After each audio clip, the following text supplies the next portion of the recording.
bench press, bicep curls, lat raises, lat pull downs, ab crunches, squats, leg extensions, hamstring curls. Exercises that everyone loves, and I've got you super excited at the opening of this video because you're like, finally, I can execute an exercise better, I can learn how to do this better or that better.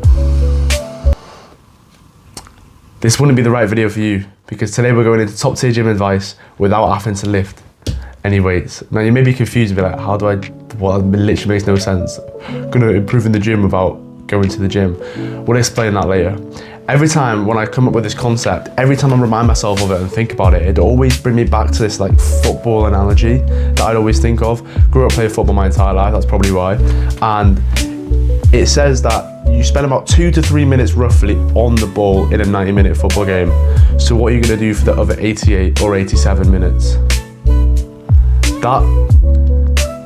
That's like this, that always reminds me of this. Every time I come up with this concept, it was like, yeah, this is the exact same. You lift weights for a certain amount of time, but during your session, you don't lift weights for even longer, you know?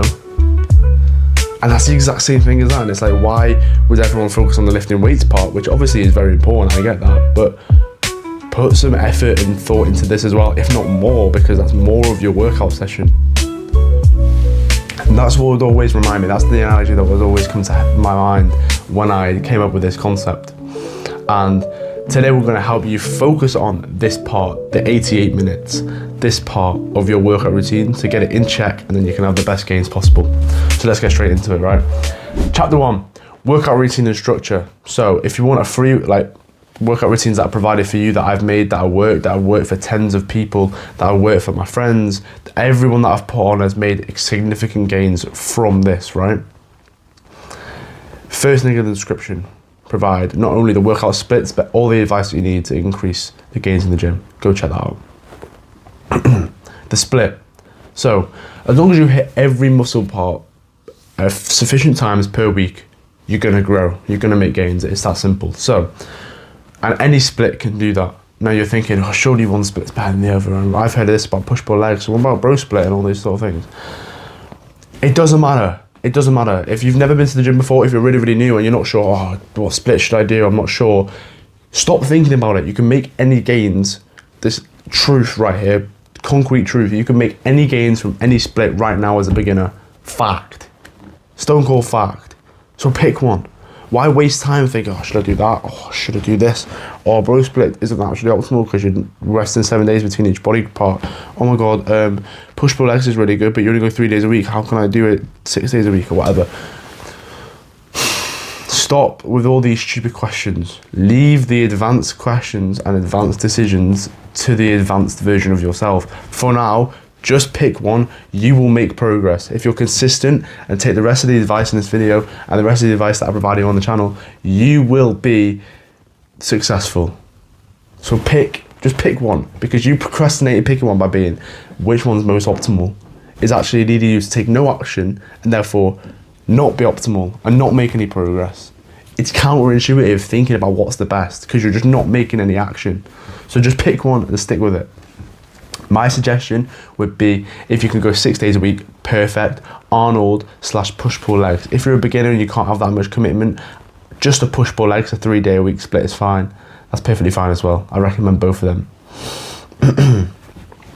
So, you need to hit every muscle group per week. We know that. That's why the splits are so important. Again, provide that first link in the description. But how many sets per muscle group per week should you do? Now this is something, because everyone comes up to me and the biggest question that I get is, how many sets should I do?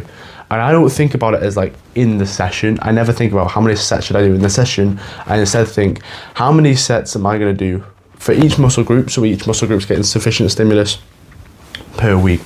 Because there's no point being like, oh yeah, I do 3 sets in my session and then you don't go to the session or you only go once. Then it's like, all right, yeah, you've done 3 sets in a session, which is boom, you've ticked your goal, but you've not done enough in the week to then make progress. So you've actually not completed your goal, if that makes sense. So I always think about it in a version of, right, let's do it in a weekly consensus rather than per session, because you might skip sessions, you might not go, you might like train shitty or whatever. So I like to do per week, weekly consensus.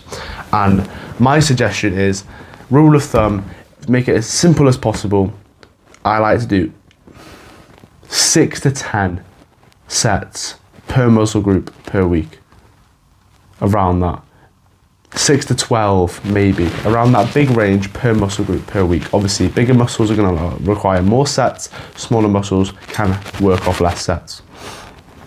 But there's a new volume tactic that I've been trying out recently that has been working wonders, and there was a study that's come out, and basically all the studies recently have been saying that high volume is king. Main muscle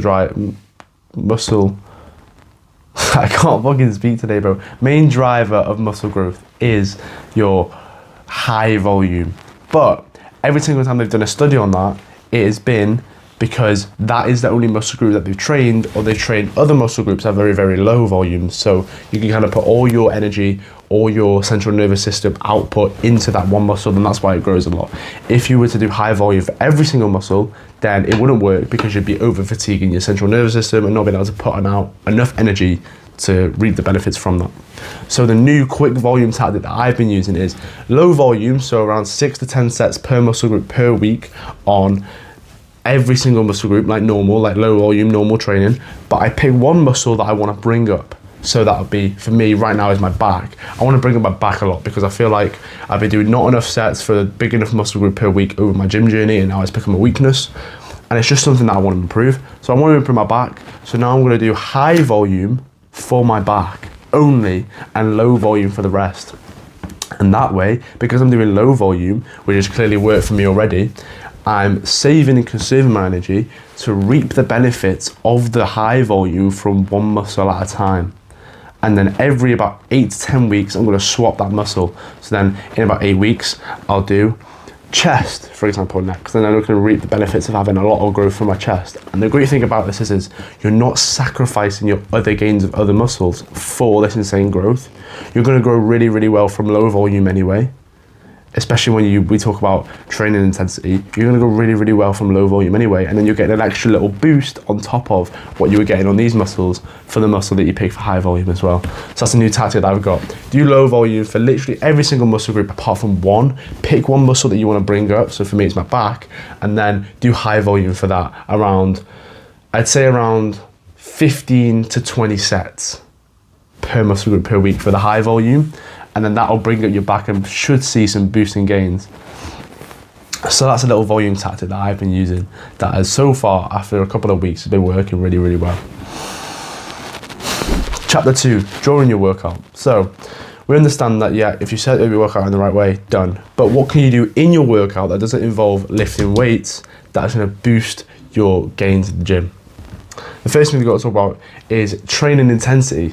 So we just talked about how much volume you should have and the volume tactic and all that sort of stuff. And that only works if you train at the correct intensity. Super important. And it's very important because most beginners don't actually know how hard they're training.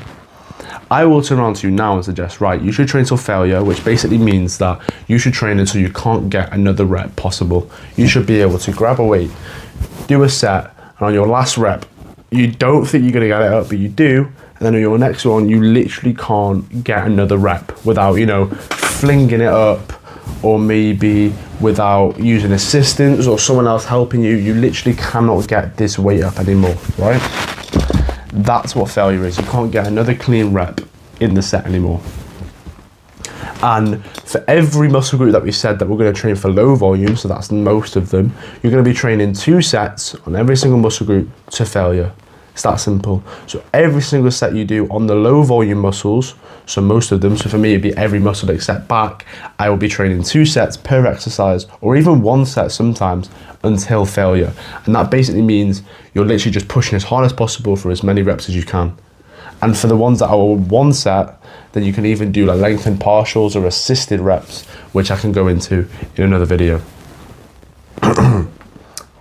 Then for the high volume muscle, for me it's back, you do 2 or 3 sets per muscle group. And the first set, or the first 2 sets, if you're doing 3, are going to be what's called left 1 or 2 reps in reserve. Now, this basically means that you can do a set, and like we said, we're going to train really, really hard, And then imagine you can only do 10 reps of a set of a certain weight. Like I can only do 10 reps of this curl, right? I'd get to 8 or 9 and I'd stop, which means I've got 1 or 2 reps left in the tank until I'd hit failure, you know? So I'm leaving 1 or 2 reps in the tank. That's what reps in reserve means. So you want to train like that for the first 1 or 2 sets for the high volume, and then on the last set again, train till failure. Leave 0 reps in reserve. Absolute failure, no questions asked. Now, this advice can be very, very tricky to give because most beginners don't understand what failure is or how many reps they've got in reserve. So if you're a beginner and you don't understand this, I literally just suggest, honestly, this is my genuine truth and genuine opinion, until you understand what failure is, how hard you're actually training, I'd say give it 6 months to a year. I wouldn't even consider the reps in reserve, and I wouldn't even consider the volume tactic. What I consider is train every muscle group, really, really low volume for the first year of your training. Do 6 to 10 sets per muscle group per week, choosing the split, whatever you split you like, and then just train until failure on every single exercise, 2 sets per exercise. And the way you're going to understand where failure is literally just go until you can't go anymore. If you feel like you can't get any more, you can get more. You feel that burn, that aching pain that really, really hurts when you're doing an exercise. That doesn't mean you've hit failure. Hit failure means when you literally cannot move, like lift the weight up again. So when it feels that burn, it doesn't matter. You can get another rep, and treat every session like that. Literally get as many as possible. Literally think about it, the more reps you get, the more money you get. Just think about it, every rep's a grand or whatever, and let's see how many bands you can get. That's how I'd suggest for extreme beginners to train, but if you're a bit more intermediate, you've been training 1 year, 2 years, you know where failure is, you can calculate reps in reserve, and you don't leave too many reps in reserve, then you can do that, which is what I'm doing currently. Rep ranges. So every exercise should be treated in a rep range. It is that simple. And basically a rep range, I want you to think about it, is like, it's like a car park, right? You don't have to pick one specific spot to go into every single time. You can go right or left of it. As long as you're in the range in the car park, it's gonna be fine, right? That's the kind of the thing that I give to give you an idea of what rep ranges are. Basically, it's a bay that you want to land in. So 8 to 12, you want to land somewhere within the 8 to 12 rep range. You want to get 8, 9, 10, 11 or 12 reps. You want to pick a weight where you can land in that rep range. And basically all it is I'm going to try and beat my score from last time. So let's say I do the bicep curls with these 3 kg weights, right? And I can only do 8 reps of this, right? And on my last set, I grind and I get 8 reps, right? Then I come back a few days later or a week later for the same session. I'm grinding out the same exercise, and instead I get 8 reps. I'm like, fuck, I could go one more here, and I get 9 reps. And notice how I'm still in that rep range, but I'm getting better. My score is getting better, and that shows that I'm improving, right? Progressive overload. And then the week later, we come back, we get 10 reps. Then the week later, we get 11 reps, and then another week later, we hit 12 reps. When we hit 12 reps, this is where people get confused. You're like, right, I've hit the top of my rep range now. My rep range was 8 to 12. If I get 13, I'm no longer in that bay. So you up the weight. Usually when you up the weight now, let's say instead of the 3 kg dumbbells, these are 5 kg dumbbells. Now when I curl these, because they're heavier, and because obviously I'm still getting stronger, but it's still getting heavier and harder on my muscles, oh shit, I can only get 8 or 9 reps again. And then the process starts again. You go for 10, you go for 11, you go for 12, and then you up a weight. And instead of vaguely being like, oh, I don't know how I'm improving, or instead of being like, oh, I don't know when to up the weight, this provides proof that you're getting stronger, that your workouts are improving because your weight's constantly going up. And you know exactly when to up the weight, because when you're at the top of the rep range, that means I must up my weight. And that way it makes it so simple. Training is so simple now because all you've got to focus on is beating your score from last time. And rest breaks. Rest breaks are a thing that people take for granted 100% of the time. I see experienced lifters do this wrong, right? give you a good quick tip, because I used to rest 60 seconds between sets and it did nothing for me. You may feel like you're rested, you may feel like you can go again, but it's your central nervous system that has to recover. Like we said, you can't do high volume all the time because your central nervous system needs to recover. It's the same with rest breaks. You need to allow your body to actually recover from this previous set so you don't over fatigue in your second set. Then you've got no energy, and then you can't put as much force into the second set, and then you know it's going to go to shit, right? So just genuine rule of thumb here. Rest breaks are so easy. Genuine rule of thumb. For compound exercises, I want you about 5 minutes. I want 5 minutes of rest per set of compound exercises, 4 to 5 minutes. So whether that would be bench press, incline press, rows, squats, deadlifts, anything like that, 4 to 5 sets, because you're using a lot of muscles and a lot of motor units to be able to do that exercise. It's going to take more rest. Then isolation exercises like tricep push downs, lat raises, we could do about 3 to 4 minutes of rest, because it's a smaller exercise, it's more isolated, you're using less weight, probably less like hype into it, so you can actually take a little bit less of a rest, about 3 to 4 minutes in between sets. And that's how easy rest breaks are. 3 to 4 minutes for isolation, 4 to 5 minutes for compound. Done. Chapter 3, general advice outside of the gym. I put this at the last on purpose because your attention span is fucking shit. It's that simple. This is advice isn't as important as the rest of the advice when it comes to improving your fitness journey. As long as you implement the rest of it, these are like added bonuses, right? And kind of everyone already knows this stuff as well, kind of thing. So sleep, recover. This is when your muscles grow and put on muscle. Muscles don't grow when you're actually in the gym lifting the weight. They grow when you're recovering. And sleep is a huge part of recovery and boosting testosterone and actually creating testosterone during your sleep. So obviously this is important to prioritize. So you want about 9 to 10 hours in bed. Hours in bed, not sleep, hours in bed, right? Because most people think that sleep equals hours in bed, and that's not true, because you have to have time to go to sleep and wake up, etc. You might wake up in the middle of the night, go to the toilet, whatever it is. So 9 to 10 hours in bed. So I suggest like go to sleep, maybe do like a low effort task like a reading or whatever, or just lie there if you want. And 9 to 10 hours in bed is usually going to allow you enough time to sleep enough and get enough REM sleep. That's going to rejuvenate your body and allow it to recover and put on muscle effectively. Also, cold temperatures. Have a hot shower before you go to sleep, which will cause your body to want to maintain homeostasis and then cool itself down internally, which is going to help you sleep. And then have a window open, have a fan, have a temperature control mattress if you're rich enough, bro.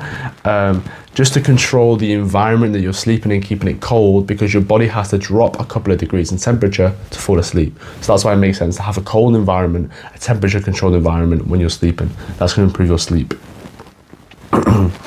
Protein synthesis. So you want around 0.8 grams to 1.2 grams per pound of body weight of protein. I like to do it in a range just because people obsess over a specific number, and I like the rep ranges that we talked about. Having a specific range makes the target easy to hit, and I guarantee you're not going to see a difference between having 140 grams of protein and having 160 grams of protein as someone who weighs around 75 kilo, 160 pounds. You're not going to really notice the difference, I guarantee it. So having that range makes you less like upset when you miss it by about 5 grams, and like you're just more consistent and able to keep and hitting the goal. You're going to feel better about yourself, feel better about the journey, you're going to make more progress. So do that, and also try and eat around the clock. Eat around 1 to 2 hours after you wake up, 1 to 2 hours before the workout, 1 to 2 hours after the workout, and 1 to 2 hours before bed. Eating around the clock is just going to maximize protein synthesis as simple as possible. Your body's going to get different protein sources at different times, which they can use more efficiently. Eat around the clock, it's that simple. There's a reason why bodybuilders have 5, 6, 7 meals a day, and they eat constantly throughout the day. This is the reason why. And then finally, cardio. Cardio is actually a really weird one. The better your cardio is, the more likely your heart doesn't give out and your like cardiovascular system doesn't give out while doing exercise, like gym exercise. If you're doing a set, and let's say it's like rear delts, and you're doing 10 to 15 reps in the rep range because it's a small muscle, you want to feel the squeeze, feel the burn. What if your cardio is really shit, and when you get to your 9th, 10th rep, you feel out of breath? And all of a sudden you can't put as much force into the movement anymore because your cardiovascular system is actually exhausted, right? So cardio is really important. You want to make sure your heart and your cardiovascular system doesn't give out before your muscles do, because then you can't hit failure. you can't hit failure because your cardiovascular system is hitting failure before your muscles. So that's going to prevent you from putting on muscle growth. And also cardio is great for general health. Everything you hear about exercise is probably because of steady state cardio or zone 2 cardio. So cardio is just great for your health and great for your overall physique in general, easier for cutting, etc, etc. But that's all the advice you need about gym without actually lifting any fucking weights, bro. So I hope all this advice really helped you. Again, we do have further advice at this first link in the description. All the workout routines that we talked about today, we provide so many of them that have all proven to work, that I even use some now to this day as an advanced lifter who's got a top 1% physique in his age category, and I can get the same result for you. It's half the price of Ultimate Edition FIFA, bro. If you want to sit down and play FIFA all day, you can. This is a great investment into your fitness journey, and I guarantee you're going to love the benefits that you get from it, and you're going to love the results you get. You also get access to messaging to me and a lot of other like-minded people within the community that, you know, are going to be able to give you advice, like really specific advice, not like this YouTube advice of being like, oh yeah, I hope he says what I want me to hear. No, you get to ask the specific question that you specifically want to know, that's bugging you in your fitness journey for weeks and weeks and weeks, and you will get answers from it, from me or whoever else is in the journey and the community. My second link in the description is my personal Instagram. Like I said, if you have a specific advice, a question that you want me to give that I haven't covered today, that I haven't spoke about yet, that's really been bugging you, bro, message me on Instagram. I guarantee I'll reply. Just be like, hey bro, I've got this question about fitness, yada yada yada. I guarantee, bro, I'll reply. I love helping you boys out with this. So I hope this video helped. Have a good session today, bro, and I'll see you soon.